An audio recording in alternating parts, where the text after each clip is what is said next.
Joining me now here in the studio is Ebrahim Rasool. He's the former South African ambassador to the United States, and he's a distinguished scholar in residence at Georgetown University. Joining us from Beijing is Victor Gao. He is the director of the China National Association of International Studies. And also with us from Johannesburg is Ayabonga Cawe. He is a development economist and is the co-founder of Rethink Africa. Thanks to all of you for joining us. Ambassador, China has pledged $60 billion in assistance for Africa. This is, of course, unprecedented. How significant will this be for Africa's development? Look, I think that it is absolutely significant coming at the times in which it comes. I think that given the fact that the commodity boom has effectively slowed down, if it's not ended, I think that this will continue to help. I think that it's a compensation also for the slowdown in the Chinese ability to absorb exports from Africa and the resultant decline in growth rates in South Africa and Africa as a whole. And I certainly think that it continues to deal with some of the blockages in the African economy that will allow for takeoff, such as investments in training, particularly vocational training, infrastructure, and export related funding. So I think that it comes at a very crucial moment for Africa, at a moment when we thought that maybe Africa's age is coming to an end, as many prognoses had it, but maybe this will be the shot in the arm that Africa requires. So lots of good reasons there for Africa in this relationship. Victor, why has China invested so much in Africa? What's in it for China? First of all, from the Chinese perspective, we attach a great deal of importance to African countries, and we treat African countries truly on an equal footing as brothers and sisters. And the relations are not purely economic or trading relations. The relationship between China and many African countries are also political. And we actually stand by together, by solidarity, and we support each other on many major international political issues. Therefore, I would say China being probably the only country within a short span of 3 decades having the track record of pulling itself out of poverty and achieve very rapid industrialization, and by now becoming the second largest economy by official exchange rate measurement, and also the largest economy if we use purchasing power parity, China wants to share with the African countries our experience in fighting against poverty, in moving up the ladder, economically speaking, and in achieving rapid industrialization.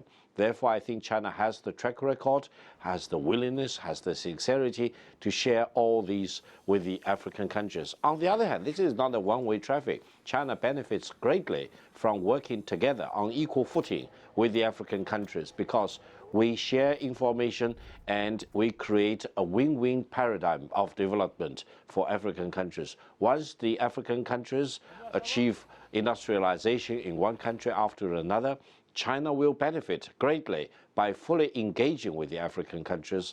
This is truly a win-win situation for China and African countries. Ayabonga, which African countries will benefit most from this relationship with China? And also, which are the economic sectors that will benefit? So I think, from a country perspective, I guess this is one of the things that a lot of people have been requesting us not to do in South Africa, which is to say, let's not sort of cast out some differences between the countries in terms of how they're going to benefit. But I think from a continental perspective, there's a lot of significant opportunities and possibilities associated with this.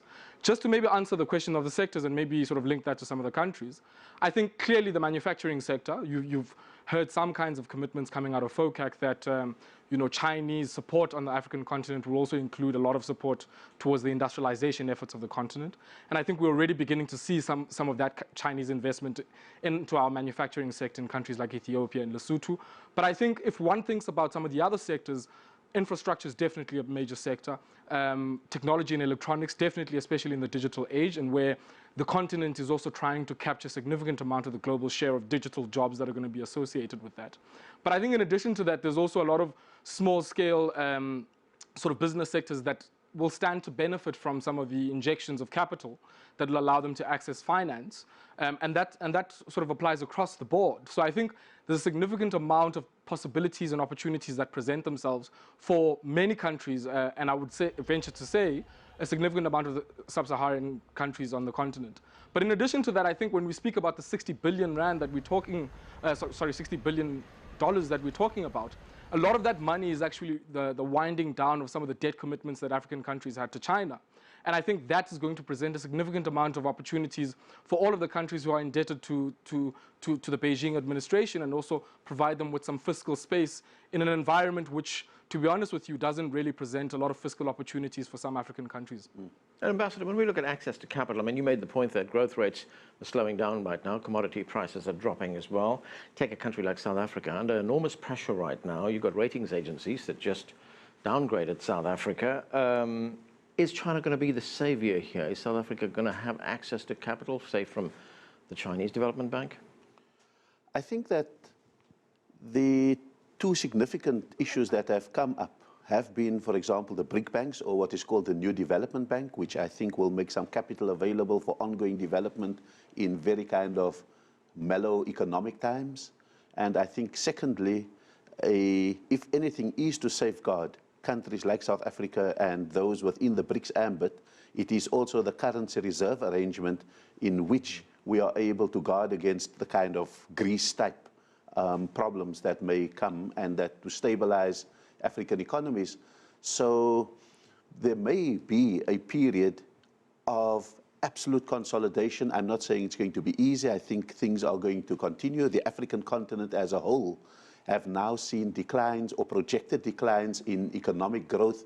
That's been the lowest since 1999. It's scheduled to go down to about 3.8% or projected to, and so forth. I think countries that have been booming like Angola and Nigeria, because of the drop in the oil price and the fact that even China is constrained from importing the amounts of oil, those two countries, amongst others, will see declining growth rates.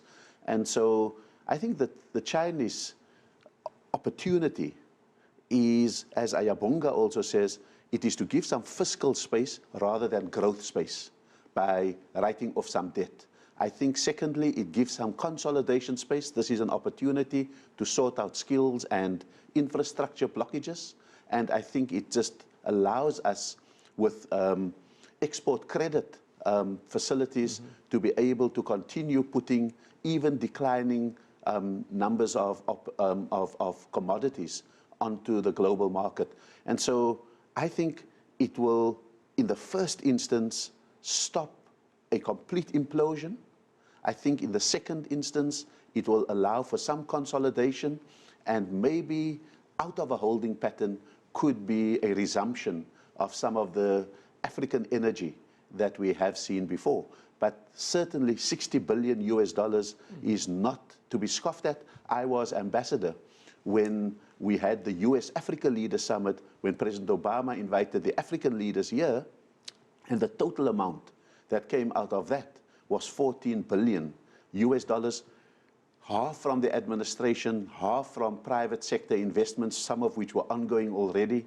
And secondly, I think highly conditional on renewable energy, for example, as to the African demand for investments in baseline energy. So if you compare the two, one happened just about this time last year, a year later the Chinese one, and you can see that China is actually willing to take a chance on Africa at its most difficult moment. And I think that for that alone, the Chinese investments and agreements that are made would be transformational for Africa at a difficult moment.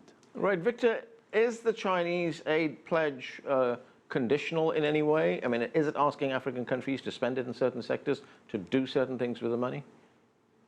No, I don't think so. Conditionality is not China's proposal. First of all, there is no political conditionality. Secondly, I think most of these Chinese committed funding will be done on a commercial basis. Why? Let me tell you, in China we have a saying, if you really want to be rich, build a road, build a highway, build a railway, build connectivity, build up infrastructure. This is our experience. Without connectivity, without infrastructure, and in a larger sense, without national building capacity, you really cannot get anywhere in terms of creating wealth, maintaining wealth, maximizing wealth, and delivering benefits for the people. Therefore, I think the Chinese investments and financial support to African countries are based on the fact that if we can work closely with the African brothers and sisters in helping them building up infrastructure, building up connectivity, building up interconnectivity on the internet, for example, then wealth will be created, jobs will be created, living standards will be improved, and the goods and services which will be made available in Africa for export to other continents, for domestic within the African continent, for example, or between African countries, will get higher premium and higher valuation. This is a way to create wealth and maximizing wealth, and whoever who supports Africa, whoever who votes in favor of Africa, who trusts African brothers and sisters, will also be compensated accordingly. So I think in this way, we are bringing a new paradigm of development to African countries. It is aimed at not purely eliminating poverty, for example. It is eliminating poverty, but also enabling the people to fully engage in economic endeavors, to